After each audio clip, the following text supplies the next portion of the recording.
그 믿음 생활하면서 우리가 늘 공감하고 또 알고 있는 부분입니다만은 마이 플랜, 내가 계획하고 내가 의도한 대로 인생이 흘러가지 않을 때가 많이 있을 것입니다. 그럴 때는 조금 이 믿음에 대한 부분이 의심이 될 때가 있죠. 그리고 늘 모든 분들이, 우리 모두가 다 그렇습니다만은 특히 저와 같은 목회자 입장에서는 정말 믿음 생활을 잘 하시는데 고난 중에 있는 분들이 보게 되면 너무 마음이 아플 때가 많이 있습니다. 또 시련 가운데 속에 있는 분들을 볼 때마다 참 안타까움이 많이 찾아올 때가 있습니다. 믿음 생활, 믿음의 길을 정말 열심히 걸어가려고 하고 하나님 말씀 앞에 순종하려고 하는데 여러분 말로도 할 수 없는 시련이 찾아온단 말이죠. 사고를 당하기도 하고 또 갑자기 몸이 아파서 견디기 어려운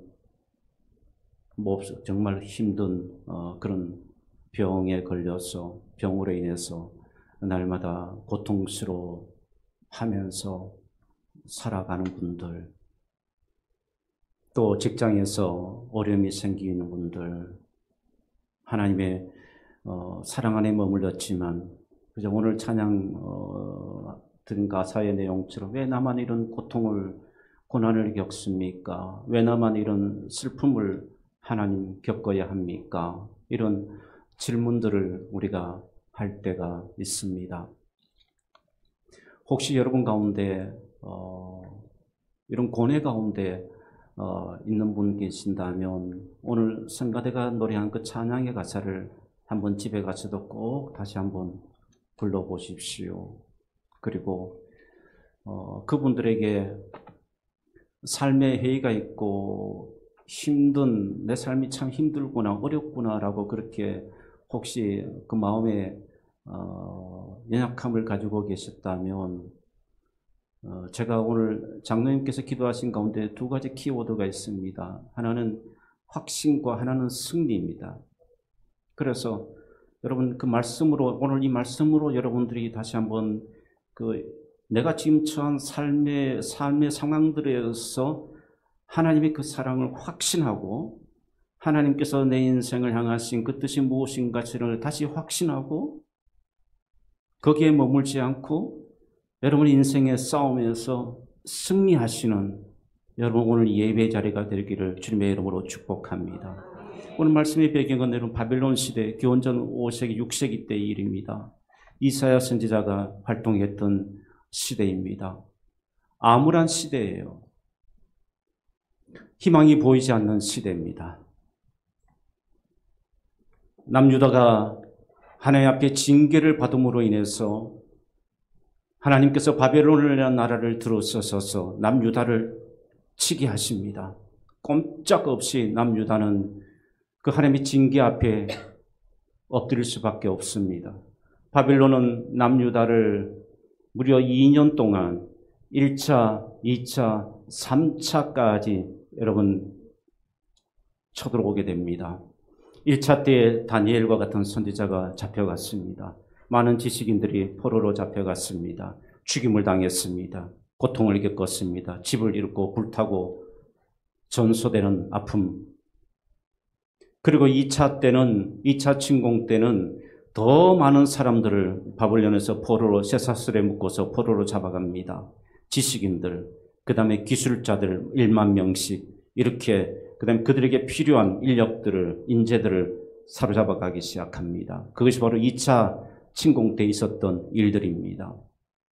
3차 때는 그때 당시 시드기야 왕이었는데 시드기야 왕 앞에서 보는 앞에서 자식들을 그 자리에서 죽입니다. 죽이고 시드기야 한쪽 눈을 뽑아버립니다.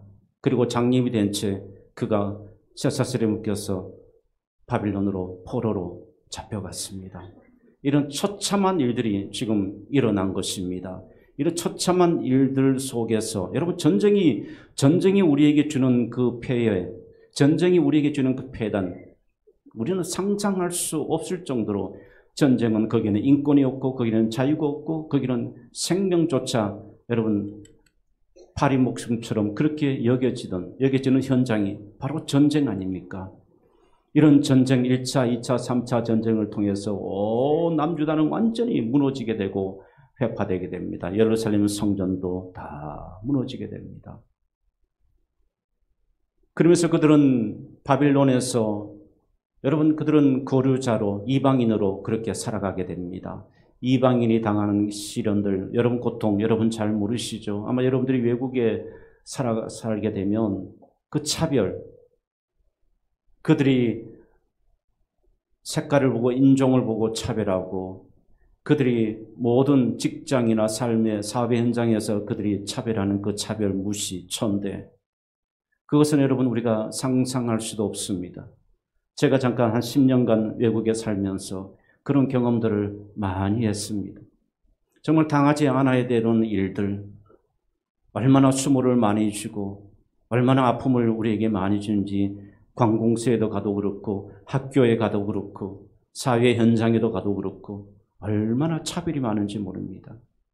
남유다 백성들이 바로 그런 차별, 그런 시련을 지금 겪고 있었습니다.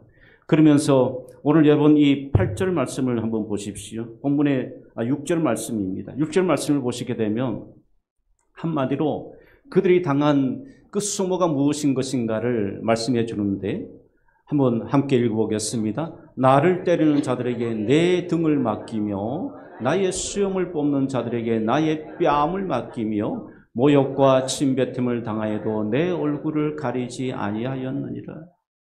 소용이 없죠.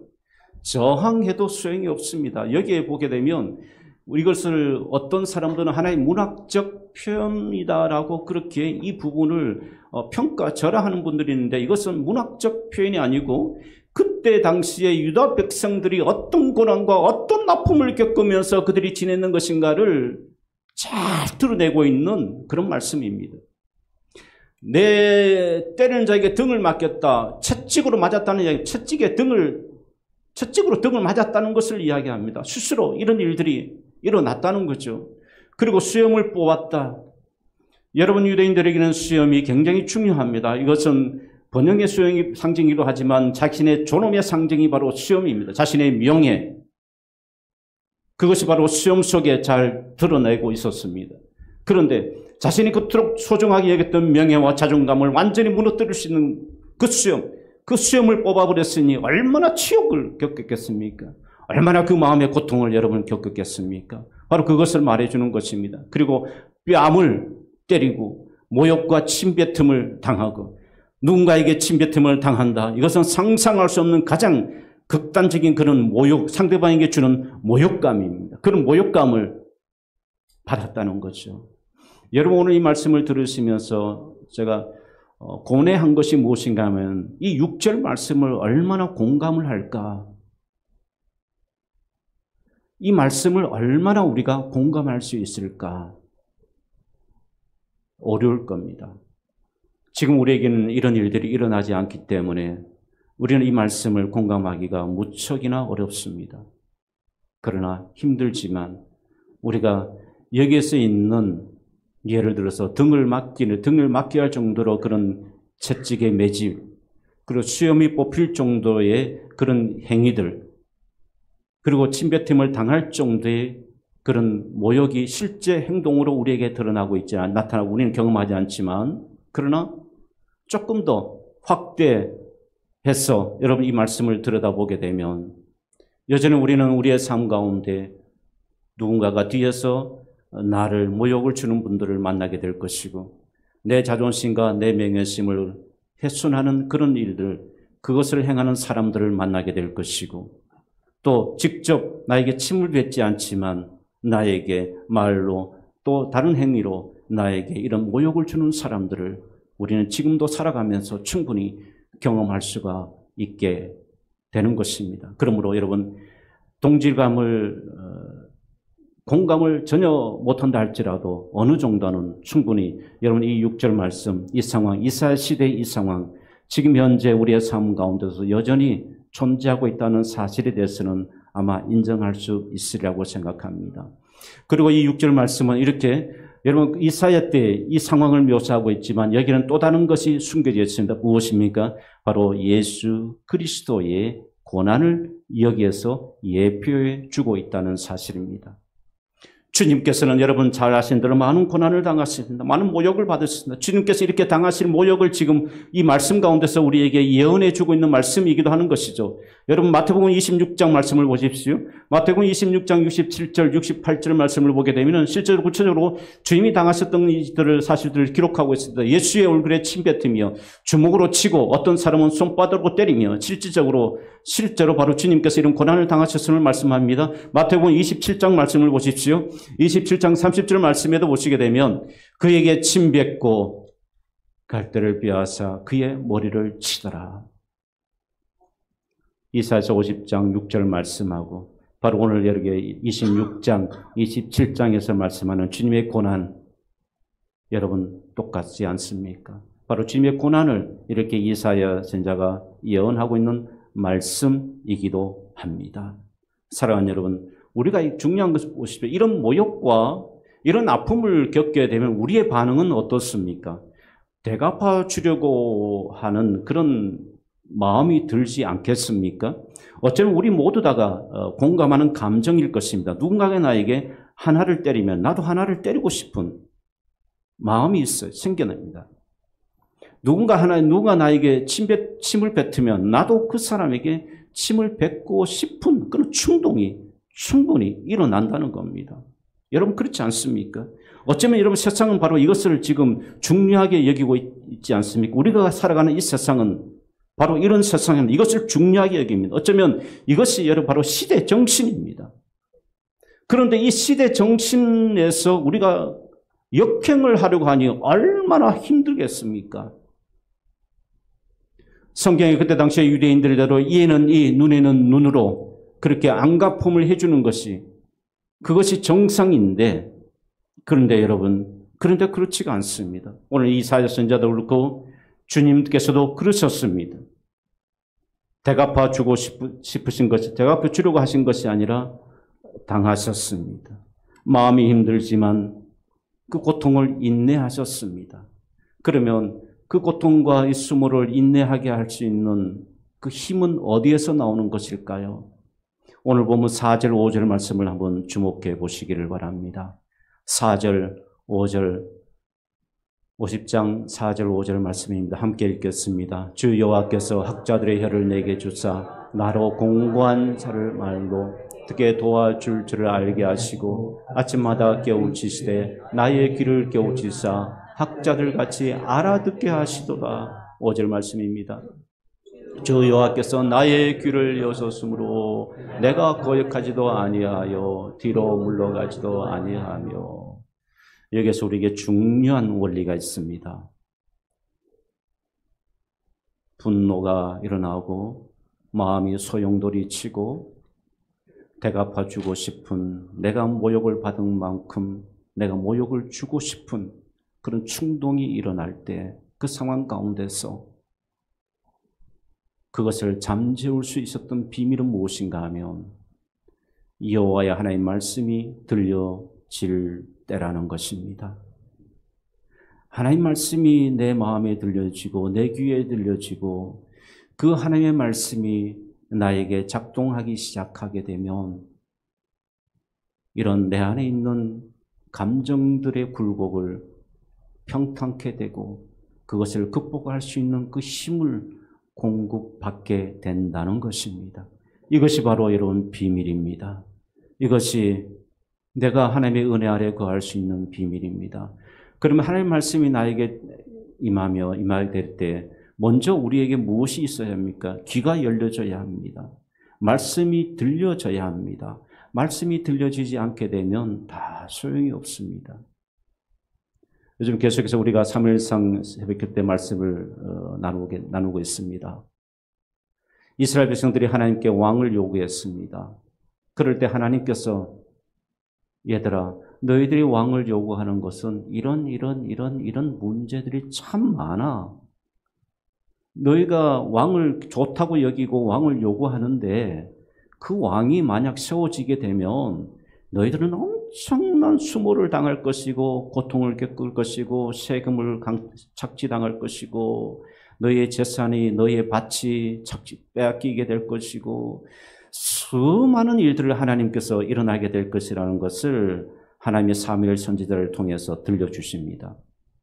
들려주셨어요. 그런데 이스라엘 백성들은 뭡니까? 안 들었습니다. 안 들었습니다.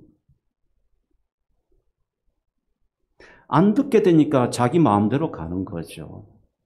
말씀을 안 듣게 되면 말씀의 귀에 들리지 아니하면 자기 소견대로 하게 되는 겁니다. 그러나 그것은 자기는 옳다고 하겠죠. 그런데 하나님은 그것을 인정하지 아니하시죠. 하나님은 말씀이 들려질 때 그 말씀대로 행할 때 하나님이 인정하시는 거지. 말씀을 들려진다 그 말씀의 귀를 막아버리고 자기 소견대로 하는 것을 하나님께서 인정하시겠습니까? 아니요. 절대로 인정 안 하십니다. 이것이 굉장히 중요한 포인트입니다. 우리의 삶에 있는 고난을 이길 수 있는 비밀도 바로 여기에 있습니다. 날마다 내 안에 있는 육체의 병으로 육체의 가시 때문에 고통스러워하고 힘들어하는데 이것을 극복할 수 있는 비밀도 바로 여기에 담겨져 있습니다. 사랑하는 여러분, 말씀이 들려져서 확신으로 바뀌어지기를 주님의 이름으로 축복합니다. 말씀이 들려져서 확신되어질 때 그것이 바탕으로 해서 내가 승리할 수 있게 되는 겁니다. 믿습니까? 그냥 내가 소망하고 내가 바란다고 해서 나는 하나님 말씀에 귀를 닫아버리고 하나님 말씀을 나는 외면하고 그러면서 내가 승리할 수 있다? No. That's great nonsense. 그건 정말 넌센스입니다. 사랑하는 여러분, 그러므로 우리에게 들을 귀가 있는 귀가 있어서 여러분 오늘 이 사회는 뭐 그러면 학자의 귀와 혀를 받았다라고 말씀하고 있습니다. 말씀이 들려짐을 통해서 깨닫게 되고 아하 내가 이렇게 해야 되겠구나. 그 은혜를 이사야 선지자는 가지게 된 것이죠.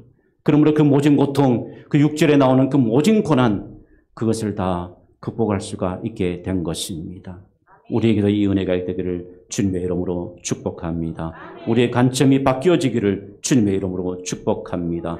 그러면서 하나님께 가까이, 하나님이 나에게 가까이 계신다는 사실을 이제 확증하게 됩니다. 확신하니까 이길 수 있게 되는 거죠. 그러니까 하나님께서 이런 은혜가 들려지고 이 말씀이 들려지고 그 말씀이 내 안에 작동하게 되니까 이제는 하나님이 멀리 계셨던 하나님이 아니라 아하 하나님은 이 고난 속에도 나와 함께 하시는구나. 내가 이 병중 가운데도 하나님이 나와 함께 하시는구나. 내가 이 아픔 가운데서도 내가 슬픔 가운데서도 내가 내 등에 내가 채찍을 맞는 그 상황 속에서도 하나님이 나와 함께 하시는구나. 주님께서 그 길을 걸어가실 때 하나님이 주님을 외면하셨습니까? 하나님이 주님을 버리셨습니까? 물론 주님은 고통 가운데서 그런 외침의 소림도 있었습니다만 그러나 그 가운데서 주님은 하나님이 함께 하심을 확신했고 그러면서 그 고난의 길을 묵묵하게 걸어갈 수 있게 된 것입니다. 그러므로 우리가 여러분 세상에서 이길 수 있는 비결은 무엇인가 하면 하나님이 나와 함께 계시다는 확신 이것입니다. 이 체험을 해야 합니다. 예수를 믿는다는 것은 바로 이 체험을 하는 것입니다. 하나님이 나와 가까이 계신다는 체험. 하나님이 내가 어떤 상황 속에서도 수렁의 구름터기 속에서도 하나님은 나와 함께 계신다는 그 확신. 그거 있으면 일어서게 되는 것입니다. 그거 있으면 시인의 고백처럼 사망의 음침한 골짜기를 걸어갈지라도 두려워하지 않게 되는 그 고백을 할 수가 있게 되는 것입니다. 저는 우리 모두가 이 고백을 할 수 있는 은혜가 있기를 주님의 이름으로 축복합니다. 하나님께서 그 확신을 꼭 주셨으면 좋겠습니다. 그래서 여러분들이 이기는 삶을 사셨으면 좋겠습니다. 가까이 계신다는 것, 여러분 감각적으로 우리가 느끼는 것을 말하는 것이 아닙니다. 하나님을 보고 하나님을 손으로 만지고 이것을 지금 말하는 것이 아닙니다. 우리는 그럴 수가 없습니다. 여러분 마치 이런 거죠. 여러분 지금 우리의 눈에는 공기가 보이지 않습니다. 공기가 만져지도 못하고 우리가 느끼지도 못하고 볼 수도 없습니다. 그런데 여러분 공기가 있다는 사실을 여러분 부인하십니까? 아니죠. 공기가 있다는 사실을 여러분들이 인정하지 않습니까?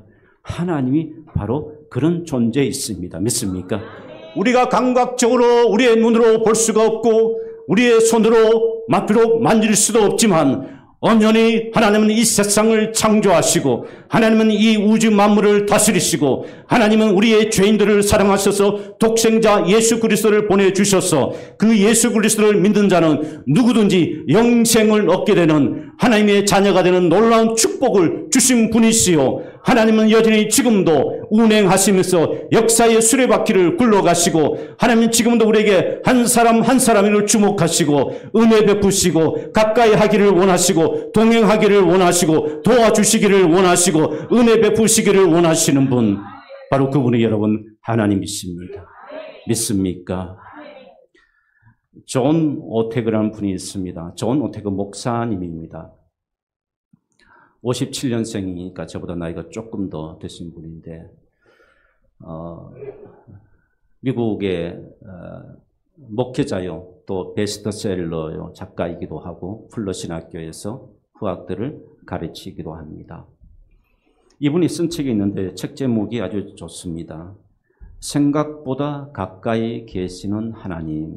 책 제목이 그리고 존 오태그 목사님의 책 제목이 생각보다 가까이 계시는 하나님. 여러분 혹시 여름에 이 무더운 여름에 비수하실 때 이 책을 한번 읽으셨으면 어떨까 싶습니다.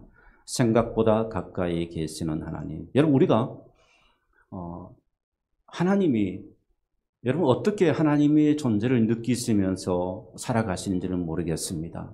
어떤 분에게는 하나님이 저 멀리 계시는 것처럼 느끼며 믿음 생활에도 그런 마음으로 살아가시는 분이 있고 또 어떤 분들 가운데는 고난 가운데 있으면서도 하나님이 같이 걸어가고 같이 잠을 자고 같이 식사하고 막 그런 하나님의 존재로 그렇게 경험하면서 살아가시는 분들이 있습니다. 어떤 분들이 행복하실까요? 행복할까요? 이 존 오태그 목사님이 생각보다 가까이 계시는 하나님 책 가운데 여기서 세 가지 질문을 던집니다. 제가 그 질문을 소개해 드리겠습니다. 첫 번째 질문이 뭔 것인가? 하나님이 항상 나와 함께 계신다면 왜 그렇게 하나님을 만나기 어려운 것일까? 왜 그럴까요? 여러분 답을 찾아보시기를 바랍니다. 제가 질문이 존 오태그가 던지는 질문이 아주 중요합니다. 우리 믿음의 삶에도 아주 중요한데 여러분이 스스로 한번 답을 찾아볼 수 있기를 바랍니다. 다시 한번 첫 번째 질문이 이겁니다. 하나님이 항상 나와 함께 계신다면 그렇다면 나와 함께 계시는데 왜 나는 하나님을 만나기 어려울까? 이겁니다. 여러분 어떻습니까? 어렵습니까? 쉽습니까? 그 두 번째 질문입니다. 주님의 양들은 주님의 음성을 안다고 말씀하셨는데 그렇죠?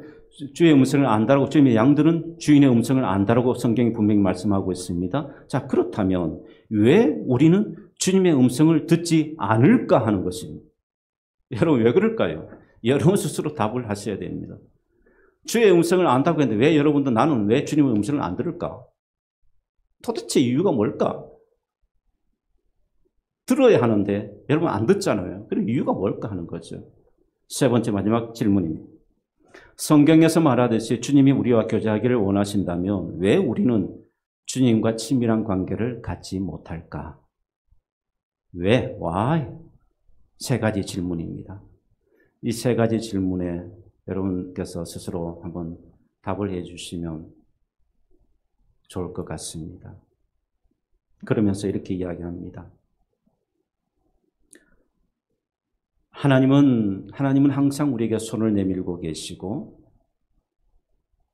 하나님은 항상 우리와 함께 가까이 하기를 원하신다. 그런데 문제는 하나님과 가까이 하는 일에 항상 틈새가 벌어져 있다. 틈새가 벌어져 있다. 막힌 담이 있다. 이 문제를 풀어야 한다. 그리고 하나님과 가까이 하는 것은 나이도 상관없고 세대도 상관없고 기질도 상관없고 여러분이 내가 살아가는 환경도 상관이 없고 이것은 전혀 문제가 되지 않는다. 여러분 이 소설에 대해서 믿으십니까? 하나님이 가까이 하는 일은 남녀노소 그 상관이 없습니다. 내가 무슨 직업을 갖고 무슨 일을 하고 여러분 그것은 전혀 하나님은 내가 어떤 인종이고 전혀 그것은 하나님 내가 어떤 기질을 가졌고 나는 이런 기질 때문에 나는 하나님을 가까이 할 수 없어. 아니요. 그 이유가 없다는 겁니다. 누구나 다 하나님과 가까이 할 수가 있는데 한 가지, 왜 우리는 그러면 하나님과 가까이 하지 못할까? 틈새와 막힌 담이 있다. 그러면 틈새와 막힌 담이 이게 뭘까? 한 주간에 고민했던 부분입니다. 성경에서 이 답을 좀 찾아보고 싶었는데 여러분이 공감하는 것으로 답을 찾아보려겠는데 쉽지는 않았습니다. 그런데 제가 야고보서 4장 8절 말씀에서 힌트를 좀 얻게 됩니다. 야고보서 4장 8절 말씀 한번 읽겠습니다. 하나님을 가까이 하라. 그리하면 너희를 가까이 하시리라. 죄인들아 손을 깨끗이 하라. 두 마음을 품은 자들아 마음을 성결하게 하라. 제가 이 말씀을 조금 바꾸겠습니다. 죄인들아 손을 깨끗이 하라. 그러면 하나님이 가까이 하실 것이다. 그럼 하나님과 가까이 하게 된다. 두 마음을 품은 자들아 마음을 성결. 두 마음이 뭡니까? 우상. 하나님을 하나 하고 하나님 믿는다고 하면서 우상을 섬기고 그런 마음이 아니겠습니까? 자기를 숭배하는 그런 마음은 아니겠습니까? 그거 다 버리고 마음을 성결하게 하라. 그러면 하나님께서 하나님이 가까이함을 경험하게 될 것이다. 믿습니까? 이 말씀입니다. 여기에서 그런 막힌 담이 무엇인가? 여러분 우리가 하나님과 나사에 가까이 하는데 이 틈새가 무엇인가? 이 4장 8절 말씀은 우리에게 중요한 힌트를 담아내고 있습니다. 우리의 죄, 우리의 교만, 우리의 우상, 내가 하나님보다 더 중요하게 여기면서 살아가는 이 마음의 우상들, 이것을 내가 내려놓지 아니하면 하나님과 가까이 하지 못하지만, 그러나 이것을 내가 내려놓게 되면 하나님과 가까이 하게 되는 놀라운 복을 받게 될 것이다. 이렇게 말씀하고 있습니다. 아멘. 저는 여러분들이 하나님과 가까이 하심으로 복된 분이 되시기를 주님의 이름으로 축복합니다. 사랑하는 여러분, 성경은 우리에게 복을 이렇게 말씀합니다. 하나님과 가까이 하는 것, 그것이 복이다. 할렐루야. 이 복을 누리시기를 주님의 이름으로 축복합니다. 시편 73편 28절 말씀 보십시오. 함께 읽겠습니다. 하나님과 가까이 함이 내게 복이라. 내가 주 여호와를 나의 피난처로 삼아 주의 모든 행적을 전파하리이다. 할렐루야. 정말 이것이 복인 줄 믿습니까? 그런데도 아직 내가 성공하는 것이 복이다 생각하고 계시죠? 그거 여러분 내려놓으십시오. 다. 세상은 오늘 성경의 이사야 선지자도 그렇지만 여기도 우리가 말씀합니다마는 여러분 9절 말씀을 보시게 되면 보라 주 여호와께서 하나님께서 나를 도우시니 나를 정죄할 자가 누구냐 보라. 그들은 다 옷과 같이 헤어지며 조금이 그들을 먹으리라. 인생에 있는 이 모든 것들, 나를 아프게 하고 힘들게 하고 고통스럽게 하는 것들, 여러분 이것을 뭐라고 지금 이야기하냐면 종과 동료, 이것이 다 무엇이라고 이야기합니까? 다 허무하게 된다는 것을 이야기합니다. 조금이 그들을 먹고 옷이 헤어지고, 옷이 아무리 값비싼 옷이라도 거기에 조금이 쓸고 그러면 그 가치가 없어지고, 그런 것처럼 우리 인생에 있는 이것들도 다 그렇게 된다. 그러니까 진짜 복은 무엇인가? 내가 여호와 하나님과 함께 있는 것, 가까이 하는 것, 그것이 바로 가장 큰 복이다 그러는 겁니다. 그럴 때에 여러분 이렇게 확신이 들게 되면 어떤 현상이 일어나냐면 오늘 이사야 선지자가 고백하는 것처럼 이런 고백이에요. 야, 와봐라.